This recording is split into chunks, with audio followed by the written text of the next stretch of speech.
ఓం సాయిరామ్ సచ్చిదానంద సమర్థక సద్గురు సాయినాథ్ మహారాజ్ కి జై. మన సాయి కుటుంబ సభ్యులందరికీ నమస్కారం ఫ్రెండ్స్. ఎలా ఉన్నారండి? ఏం చేస్తున్నారు? మీరందరూ కూడా సంతోషంగా క్షేమంగా ఆరోగ్యంగా ఉండాలని, సాయినాథుని యొక్క ఆశీస్సులు మనపై ఎప్పుడు ఉండాలని మనస్ఫూర్తిగా సాయిని వేడుకుంటూ ఈరోజు వీడియోని మొదలు పెడుతూ ఉన్నాను. ఈరోజు వీడియోలో సాయినాథుడి సందేశం ఏమిటి అంటే, బిడ్డ, నీ మనసులో ఉన్నటువంటి, అంటే నువ్వు దేని గురించి అయితే ఆలోచిస్తూ ఉన్నావో ఆ ప్రశ్నకు ఇప్పుడే నా నుండి సమాధానం నీకు రాబోతుంది.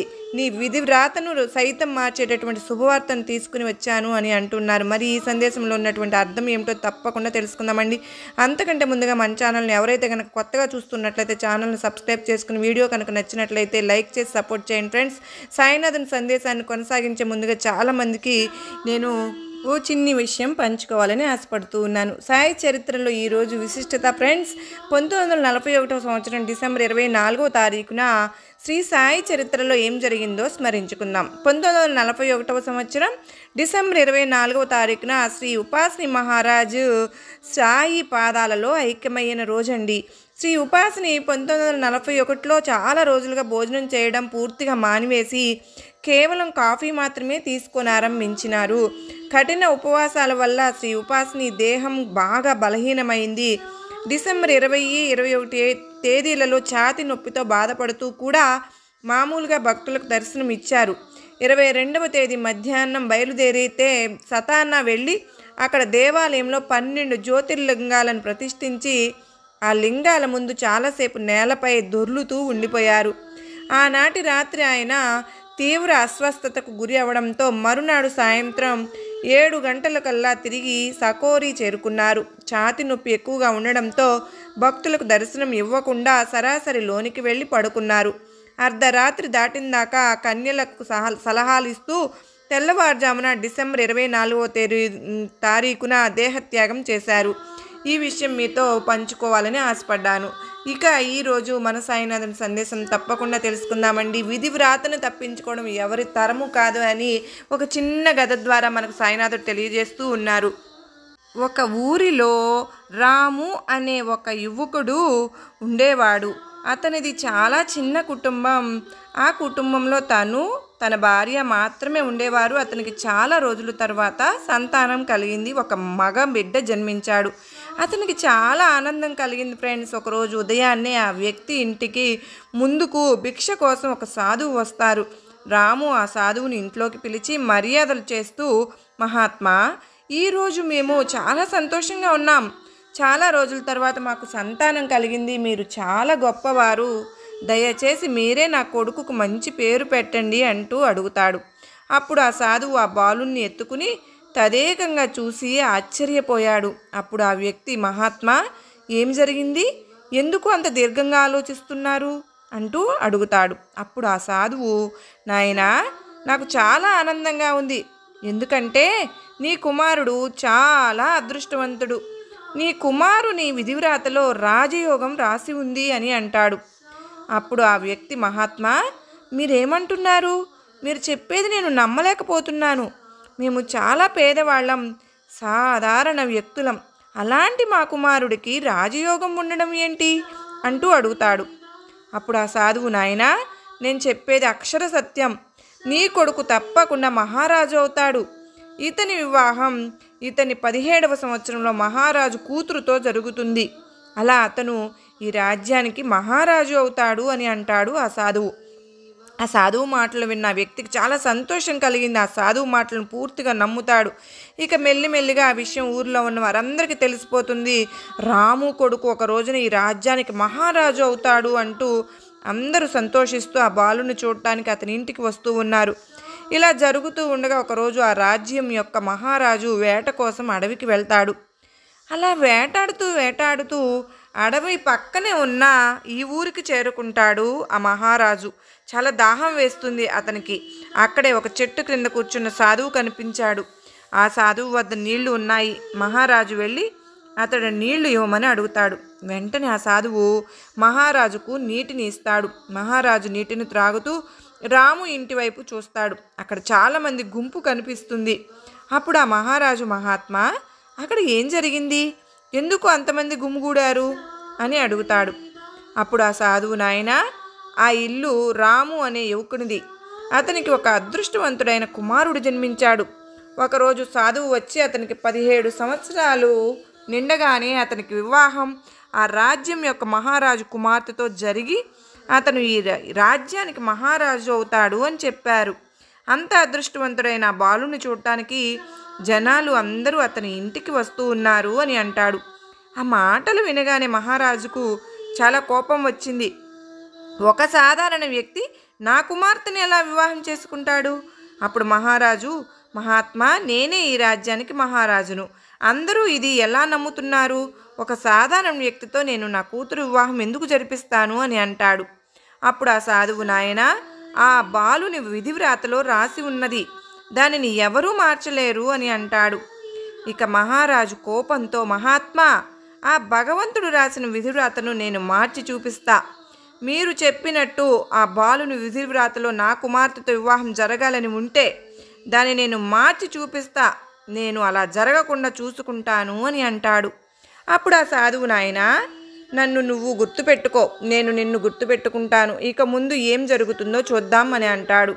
ఆ సాధువుకు నమస్కరించి అక్కడ నుండి మహారాజు తన రాజమందిరానికి చేరుకుంటాడు. రాత్రి మహారాజుకు నిద్ర రావడం లేదు. ఇంకా దాని గురించే ఆలోచిస్తున్నాడు. సాధువులు నిజమే చెప్తారు. ఒకవేళ సాధువు చెప్పినట్లే జరిగితే, లేదు లేదు, నేను అలా జరగనివ్వను అంటూ మరునాడు ఉదయాన్నే తన వేషం మార్చుకుని రాము ఇంటి ముందుకు చేరుకున్నాడు. అతను చూసిన రాము బయటకు వచ్చి, మీరు ఎవరు? మీకు ఏం కావాలి అంటూ అడుగుతాడు. అప్పుడు మహారాజు, నేను ఒక గొప్ప వ్యాపారిని. నాది పక్క ఊరే. నేను చాలా ధనవంతుణ్ణి. చాలామంది చెబుతుంటే నేను విన్నాను, మీ ఇంట్లో గొప్ప అదృష్టవంతుడు జన్మించాడంట. ఆ పిల్లవాని విధివ్రాతలో రాజయోగం రాసి ఉందంట అంటూ అడుగుతాడు. అప్పుడు ఆ వ్యక్తి, అవును, మీరు విన్నది నిజమే. ఒక సాధువు మాకు ఈ విషయాన్ని చెప్పాడు అని అంటాడు. అప్పుడు మహారాజు, నేను మీకు ఒక విషయం అడుగుతాను, ఏమీ అనుకోవద్దు. మీరు మీ పిల్లవాడిని నాకు ఇవ్వండి. దానికి బదులుగా నేను మీకు చాలా ధనాన్ని ఇస్తాను. మాకు సంతానం లేదు. మీ బాలుని నేను పెంచుకుంటాను. ఎంతో గొప్పగా మీ పిల్లవాడిని పెంచుతాను. అతనికి ఏ కష్టము రానివ్వను. మీరు అప్పుడప్పుడు వచ్చి చూడండి. నేను పక్క ఊరిలోనే ఉంటాను అని అంటాడు. అప్పుడు రాము భార్య, లేదు లేదు, నా కుమారుని నేను మీకు ఇవ్వను అని అంటుంది. అప్పుడు ఆ మహారాజు, మీరు చాలా పేదవారు. మీలాగే ఆ పిల్లవాడు కష్టాలను అనుభవించాలా? నేను చాలా గొప్పగా పెంచుకుంటాను అని అంటాడు. అప్పుడు ఆ రాము, మీరు చెప్పింది నిజమే. మేమైతే సుఖంగా పెంచలేము. ఇక అతని విధివ్రాతలో ఎలా రాసి పెట్టి ఉంటే అలాగే జరుగుతుంది. ఏమో, ఆ సాధువు చెప్పినట్లు జరగడానికి ఇతను వచ్చినట్టుగా ఉన్నాడు అని అనుకుని, సరే మీ ఇష్టం అని చెప్తాడు. అప్పుడు రాము భార్య కూడా ఒప్పుకొని, నేను మీకు నా బిడ్డను ఇస్తాను, కానీ ఒక షరతు, ఇతనికి 17 సంవత్సరాలు రాగానే నా కుమారుణ్ణి తిరిగి నాకు ఇచ్చేయాలి అని అంటుంది. అప్పుడు మహారాజు, సరే, 17 సంవత్సరాల తర్వాత మీ కుమారుణ్ణి మీకు ఇచ్చేస్తాను అని చెప్పి ఆ బాలుణ్ణి తీసుకుని అక్కడి నుంచి వెళ్ళిపోయాడు. అలా మహారాజు బాలుని తీసుకుని ఒక నది ఒడ్డుకు చేరుకుంటాడు. అప్పుడు మహారాజు ఇలా ఆలోచిస్తూ ఉన్నాడు, నేను ఈ పిల్లవాడిని నదిలో పడేసేస్తాను, వెంటనే ఈ బాలుడు మరణిస్తాడు అని అనుకుంటాడు. కానీ ఆ పసిపిల్లవాడి మొహం చూసి ఆ మహారాజుకు కొద్దిగా జాలి కలుగుతుంది. నా కన్నుల ముందే ఈ పిల్లవాడు మరణిస్తే నాకు చాలా బాధ కలుగుతుంది అని అనుకుని ఒక చెక్క పెట్టెను తెచ్చి అందులో ఆ బాలుణ్ణి ఉంచి నదిలో వదిలేస్తాను. మెల్లిగా ఆ పెట్టె నది మధ్యలోకి వెళ్ళి మునిగిపోతుంది. అప్పుడు ఆ పిల్లవాడు మరణిస్తాడు అంటూ ఒక చెక్క పెట్టెలో ఆ బాలుణ్ణి ఉంచి నదిలోనికి వదిలేస్తాడు. ఆ తరువాత తన రాజమందిరానికి తిరిగి వచ్చి, ఇక ఆ పిల్లవాడు తిరిగి రాలేడు, నా కూతురుతో వివాహం కూడా జరగదు, నేను ఈరోజు విధివ్రాతలో ఉన్నదాన్ని మార్చేశాను అని అనుకున్నాడు. అటు ఆ పెట్టె నీటిలో తేలుకుంటూ నది ఒడ్డుకు చేరుతుంది. అదే సమయంలో అక్కడ ఒక ధనవంతుడు ఆ నదిలో స్నానం చేస్తూ సూర్య భగవానుణ్ణి పూజిస్తూ ఉన్నాడు. అప్పుడే అతని దృష్టి ఒడ్డున వచ్చిన ఆ పెట్టెపై పడింది. వెంటనే దానిని తెరిచి చూడగా అందులో అందమైన బాలుడు కనిపించాడు. అది చూసి అతను ఆశ్చర్యపోయాడు. ఆ వ్యాపారికి కూడా సంతానం లేదు. ఇక ఆ దేవుడే తనకు ఈ బిడ్డను ప్రసాదించాడు అని చెప్పి అనుకుని ఇంటికి చేరుకుని తన భార్యకు జరిగిన విషయం అంతా చెప్పి ఆ బాలుణ్ణి ఆమెకు ఇస్తాడు. ఆ బాలుణ్ణి చూసి ఆమె కూడా చాలా సంతోషిస్తుంది. ఇక ఆ పిల్లవాడిని అల్లారు ముద్దుగా పెంచుకుంటూ ఉంటారు. ఆ బాలునికి సూరజ్ అని పేరు పెట్టుకున్నారు. ఆ పిల్లవాడు చాలా తెలివైనవాడు. అన్ని విద్యలను చాలా వేగంగా నేర్చుకుంటూ ఉంటాడు. అలా చూస్తూ ఉండగానే 17 సంవత్సరాలు గడిచిపోతాయి.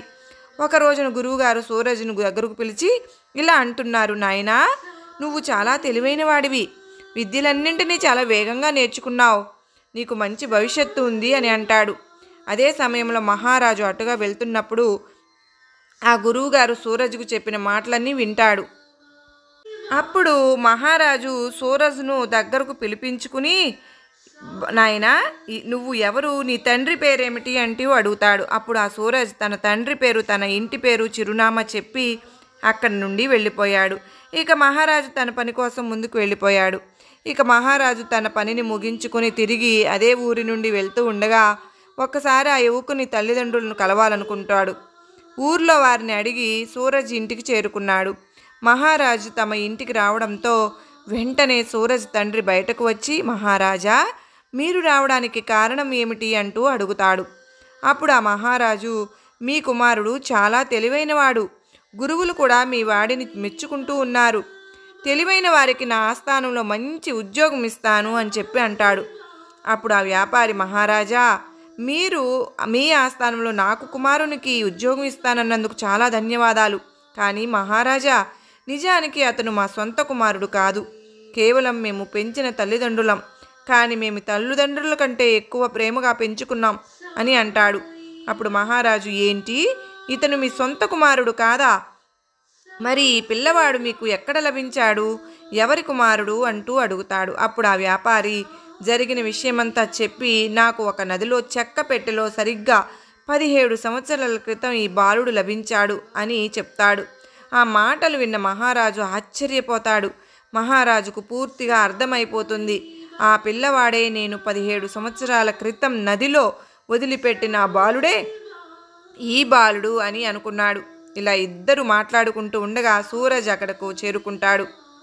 అప్పుడు మహారాజు, మీరు నాకు ఒక సహాయం చేయాలి, నేను వేరే పని మీద వెళ్తూ ఉన్నాను, ఇప్పుడు నేను తిరిగి రాజమందిరానికి వెళ్ళేటంత సమయం లేదు, నేను మీకు ఒక ఉత్తరాన్ని ఇస్తాను, దానిని మీ కుమారునికి ఇచ్చి మహారాణి వద్దకు పంపించండి. నేను ఉత్తరాన్ని ఇచ్చినట్టు గుర్తుగా ఒక బంగారు ఉంగరాన్ని కూడా ఇస్తాను, దానిని మహారాణికి చూపిస్తే నేనే ఉత్తరాన్ని ఇచ్చినట్లుగా నమ్ముతుంది. ఈ పని మీరు చేసినందుకు గాను మీకు కొంత ధనాన్ని కూడా ఇస్తాను అని అంటాడు మహారాజు. మాటలు విన్న సూరజ్, మహారాజా, మీరు చెప్పినట్లుగానే నేను చేస్తాను, ఈ ఉత్తరాన్ని తప్పకుండా మహారాణి వద్దకు చేర్చుతాను అని అంటాడు. అప్పుడు మహారాజు రహస్యంగా ఒక సందేశాన్ని రాసి ఆ యువకునికి ఆ ఉత్తరంతో పాటు ఒక ఉంగరాన్ని కూడా ఇస్తాడు. వెంటనే సూరజ్ ఆ ఉత్తరాన్ని తీసుకుని ముందుకు కదిలిపోతాడు. అడవిలో వెళ్తూ వెళ్తూ దారి తప్పిపోతాడు. చీకటి పడిపోతుంది. దారి తెలియక అటూ ఇటూ తిరుగుతూ ఉన్నాడు. అలా తిరుగుతూ ఉన్న యువకునికి ఆ అడవిలో ఒక చిన్న ఇల్లు కనిపిస్తుంది. ఇక రాత్రి ఇక్కడే విశ్రాంతి తీసుకుని ఉదయాన్నే వెళ్తాను అని అనుకుని ఆ ఇంటి ముందుకు చేరుకుంటాడు. ఆ ఇంట్లో ఒక వృద్ధ మహిళ వంట చేస్తూ కనిపిస్తుంది. వెంటనే ఆ వృద్ధ మహిళ ఆ యువకుణ్ణి చూసి, నాయనా, నువ్వు ఎవరు, నా ఇంటికి ఎందుకు వచ్చావు అని అంటుంది. అప్పుడు ఆ యువకుడు తన గురించి పూర్తిగా వివరించి, నేను దారి తప్పిపోయాను, ఒక్క రాత్రి ఇక్కడ విశ్రాంతి తీసుకుని ఉదయాన్నే తిరిగి వెళ్ళిపోతాను అని అంటాడు. ఆ యువకుని మాటలు విన్న ఆ మహిళ, నాయనా, నువ్వు ఇక్కడ ఉండడం సురక్షితం కాదు, ఇది దొంగల ఇల్లు, ఇందులో దొంగలు ఉంటారు, వారికి నేను వంట చేసి పెడతాను, ఇంకా కొద్దిసేపు అయితే వారు ఇక్కడికి వచ్చేస్తారు, వాళ్ళు నిన్ను చూస్తే ఏమైనా అపాయం తలపెట్టవచ్చు, నువ్వు ఇక్కడ నుండి వెళ్ళిపో అని అంటుంది. అప్పుడు ఆ యువకుడు, అమ్మా, ఇంత రాత్రి సమయంలో నేను ఎటు వెళ్ళాలి, ఇప్పుడు నేను వెళితే క్రూర జంతువులు నన్ను చంపి తినేస్తాయి, నేను ఇక్కడే ఒక మూలన వారికి కనపడకుండా పడుకుంటాను అంటూ వెళ్ళి ఒక మూలన పడుకుంటాడు. కొద్ది సమయం తర్వాత దొంగలు వాళ్ళ ఇంటికి చేరుకుంటారు. వారికి బయట ఆ యువకుని గుర్రం కనిపిస్తుంది. వెంటనే వృద్ధ మహిళను అడగగా సూరజ్ గురించి అంతా చెప్పేసింది. తన పేరు సూరజ్ అని, మహారాజు ఏదో సందేశం పంపిస్తే దానిని మహారాణికి ఇవ్వడానికి వెళ్తున్నాడని చెప్తుంది. ఆ మాటలు విన్న దొంగలకు సందేహం కలిగింది. మహారాజు ఏం సందేశం పంపిస్తున్నాడో చూద్దామంటూ ఆ యువకుని వద్ద నుంచి మెల్లిగా ఉత్తరాన్ని తీసుకుని చదువుతారు. అందులో ఇలా రాసి ఉంటుంది, ఈ ఉత్తరాన్ని తెచ్చిన యువకుడిని వెంటనే చంపేసి శరీరాన్ని దూరంగా పాతిపెట్టేయండి. ఇది నేను రాజమందిరానికి తిరిగి వచ్చేలోపు జరిగిపోవాలి. ఇదే నా ఆజ్ఞ అని రాసి ఉంది. అది చదివిన దొంగలకు కూడా చాలా బాధ కలుగుతుంది. ఇక వారికి అంతా అర్థమైపోతుంది. అప్పుడు ఆ వృద్ధ మహిళ, ఈ మహారాజు దుర్మార్గుడు ఈ పిల్లవాడిని చంపాలనుకుంటున్నాడు, కానీ మనం ఏదైనా చేసి ఈ పిల్లవాడిని కాపాడాలి అని అంటుంది. అప్పుడు ఆ దొంగలు ఆ ఉత్తరం స్థానంలో వేరే ఉత్తరాన్ని రాసి ఆ యువకునికి ఇస్తూ, రాత్రి ఇక్కడే పడుకుని ఉదయాన్నే జాగ్రత్తగా వెళ్ళిపో అని అంటారు. ఇక ఆ యువకుడు రాత్రి అక్కడే పడుకుని ఉదయం లేచి ఆ వృద్ధ మహిళకు ధన్యవాదాలు చెప్పి అక్కడి నుండి ముందుకు వెళ్ళిపోయాడు. ఇక సూరజ్ మధ్యాహ్నం వరకు రాజదర్బారుకు చేరుకుని ఆ ఉత్తరాన్ని, మహారాజు ఇచ్చిన ఉంగరాన్ని మహారాణికి ఇచ్చేస్తాడు. మహారాణి ఆ ఉత్తరాన్ని చదివింది. అందులో ఇలా రాసి ఉంది: ఈ యువకుడు చాలా బుద్ధిమంతుడు, తెలివైనవాడు. ఇతను మన రాజకుమారిని వివాహం చేసుకోవడానికి సరైనవాడు. అందుకే నేను వచ్చేలోపు రాజకుమారితో ఇతని వివాహం జరిపించండి. ఇదే నా ఆజ్ఞ అని రాసి ఉంది. అప్పుడు మహారాణి, మహారాజు అలా ఎలా చెప్తారు? ఒక సాధారణ యువకుడికి తన కుమార్తెను ఇచ్చి వివాహం చేస్తాడా? ఎందుకు ఇలా చేయమన్నాడు అనే సందేహం కలిగింది. కానీ ఆ ఉత్తరంతో పాటు మహారాజు ఇచ్చిన ఉంగరం కూడా అక్కడ కనిపించింది. అంటే ఇది తప్పకుండా మహారాజు ఆజ్ఞ అని భావించింది. ఇక అదే రోజు రాజకుమారితో ఆ యువకునికి వివాహం చేసేసింది కూడా. వివాహం జరిగిన కొన్ని రోజుల తర్వాత మహారాజు తిరిగి వచ్చేస్తాడు. అప్పుడు మహారాజుకు తెలిసింది తన కూతురు వివాహం ఆ యువకునితోనే జరిగింది అని. అది వినగానే కోపంతో ఊగిపోతూ మహారాణితో ఇలా అంటున్నాడు: నువ్వు ఇదంతా ఎందుకు చేశావు? నేను లేనప్పుడు వివాహం చేయమని నీకు ఎవరు చెప్పారు అంటూ అడుగుతాడు. అప్పుడు మహారాణి, రాజా, మీరు ఉత్తరంలో చెప్పినట్లే మేము చేశాము కదా అని అంటుంది. అప్పుడు మహారాజు, ఏది ఆ ఉత్తరం నాకు చూపించు అని అంటాడు. అప్పుడు మహారాణి ఆ ఉత్తరాన్ని మహారాజుకు ఇస్తుంది. అది మహారాజు రాసిన ఉత్తరం కాదు. అతనికి చాలా కోపం వచ్చింది. వెంటనే సూరజ్ను నా వద్దకు పట్టుకురండి అంటూ ఆదేశిస్తాడు. సైనికులు వెళ్ళి సూరజ్ను పట్టుకుని వచ్చి మహారాజు ముందు ఉంచుతారు. అప్పుడు మహారాజు, నువ్వు మోసగాడివి, అబద్ధం చెప్పి నా కుమార్తెను వివాహం చేసుకున్నావు. నేను నిన్ను నా అల్లునిగా స్వీకరించను అని అంటాడు. అప్పుడు ఆ యువకుడు, మహారాజా, నేను ఏమీ మోసం చేయలేదు. మీరు చెప్పినట్లు మాత్రమే నేను చేశాను అని అంటాడు. ఇద్దరూ మాట్లాడుకుంటూ ఉండగానే ఒక సైనికుడు అక్కడికి వచ్చి, మహారాజా, ద్వారం బయట ఒక సాధువు వచ్చి నిలబడి ఉన్నాడు. అతను మిమ్మల్ని కలవాలనుకుంటున్నాడు అని చెప్తారు. వెంటనే మహారాజు అతన్ని లోపలికి తీసుకురా అని చెప్తారు. అప్పుడు ఆ సాధువును లోపలికి పిలుస్తారు. రాగానే మహారాజు ఆయనను నమస్కరించి, మీ రాకకు కారణం ఏమిటి అంటూ అడుగుతాడు. అప్పుడు ఆ సాధువు, మహారాజా, మీరు నన్ను గుర్తుపట్టినట్టుగా లేరు. సరిగ్గా 17 సంవత్సరాల క్రితం నా వద్ద నీళ్లు త్రాగి నేను విధివ్రాతను మార్చి చూపిస్తాను అని శపథం చేశావు అని అంటాడు. ఆ మాటలు విన్న మహారాజుకు 17 సంవత్సరాల క్రితం జరిగినదంతా గుర్తుకు వస్తుంది. అప్పుడు ఆ సాధువు, మహారాజా, నువ్వు చెప్పినట్లుగా విధివ్రాతలో ఉన్న దానిని జరగకుండా అడ్డుకున్నావా అంటూ అడుగుతాడు. అప్పుడు మహారాజు, లేదు మహాత్మా, నేను ఓడిపోయాను, విధివ్రాతను మార్చలేకపోయాను అని అంటాడు. అప్పుడు ఆ సాధువు, మహారాజా, విధివ్రాతలో ఉన్న దానిని ఎవ్వరూ కూడా తప్పించలేరు. ఇందులో ఎవ్వరిది తప్పు లేదు. అందుకే ఆ యువకుడిని మనస్ఫూర్తిగా నీ అల్లునిగా స్వీకరించు. అతనికి నీ తరువాత నీ రాజ్యాన్ని అప్పచెప్పు అని అంటాడు. అప్పుడు మహారాజు, సరే మహాత్మా, అలాగే చేస్తాను అని చెప్పి తన రాజ్యానికి మహారాజుగా అతన్ని ప్రకటిస్తాడు. ఆ తరువాత సూరజ్ యొక్క నిజమైన తల్లిదండ్రులను కూడా తన వద్దకే తెచ్చుకుని వారికి కూడా జరిగిన విషయం అంతా చెప్తాడు. చూశారు కదా, విధివ్రాత నుండి ఎవరు తప్పించుకోలేరు అని. అది మంచిదైనా చెడునైనా ఫలితం మాత్రం అనుభవించవలసిందే అని మన సాయినాథుడు తెలియజేస్తూ ఉన్నారు. బిడ్డా, నీకు నా ఆశీర్వాదములు ఇస్తూ ఉన్నాను, నిన్నెప్పుడూ కాపాడుకుంటాను అని గొప్ప ధైర్యాన్ని, నమ్మకాన్ని కలిగిస్తూ ఉన్నారు. మరి ఈ వీడియో మీకు నచ్చింది కదూ? నచ్చినట్లయితే మరికొంతమందికి షేర్ చేయండి. అలాగే మరో చక్కని సాయినాథుని సందేశంతో మరలా మీ ముందుంటాను. అంతవరకు నమస్కారం అండి. ఓం సాయిరామ్. సర్వే జనా సుఖినో భవంతు.